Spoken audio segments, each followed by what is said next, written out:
Hi hello welcome to my channel 30 நாள் 30 வகையான சமையலோட இன்றைக்கி 16வது நாள். ஒரு சில விஷயங்கள்லாம் நம்மளால் மறக்கவே முடியாதுங்க. அதுமாரி தாங்க நான் ஃபஸ்ட்டு வாழைப்பூ பொரியல் செஞ்சது. நான் ஒரு மே மாதம் லீவுக்கு எங்கள் ஊருக்கு போயிருந்தேன். அப்போ கொல்லியில் எங்கள் கசின்ஸ் எல்லாம் ஒன்றா உட்காந்து கிணத்துக்கடியில் பேசிகிட்டு இருக்கும்போது வாழை மரத்தில் பூவை பார்த்துட்டு இதை நீங்கள் சமைச்சு சாப்பிடுவீங்களான்னு கேட்டேன். அப்போ எங்கள் மாமா பையன் சாப்பிடுவோமே அப்படின்னு சொன்னாங்க. உடனே அந்த பூவை பறித்து கையில் கொடுத்துட்டாங்கங்க.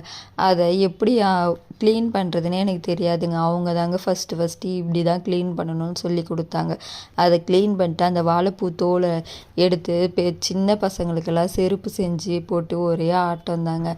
க்ளீன் பண்ண வாழைப்பூ ஆசையாக கொண்டு வந்து எப்படி செய்வீங்க அத்தைன்னு கேட்டால் எங்கள் அத்தை அது ஒன்றும் இல்லை, அவிச்சிட்டு தண்ணி கீழே ஊற்றிட்டு அப்புறம் கடலப்பருப்பு போட்டு பொரியல் பண்ணால் அவ்வளோ டேஸ்ட்டாக இருக்கும் அப்படின்னாங்க.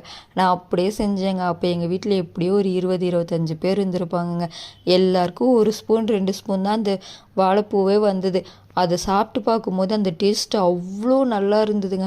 அப்போ செஞ்ச வாழைப்பூ டேஸ்ட்டு இன்னுமே எனக்கு மாறாமலே இருந்ததுங்க.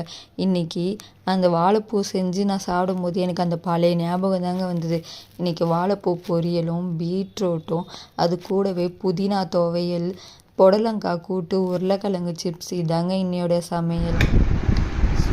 இன்னைக்கு சமையல் நல்லா இருந்தது. எஸ்பெஷலி வாழைப்பூ பொரியலும் புதினாவும் ரொம்ப நல்லா இருந்தது. ஸோ அதுக்காக அப்புறம் என்னங்க உண்டியலுக்கு காசு வந்துச்சு. ஓகே.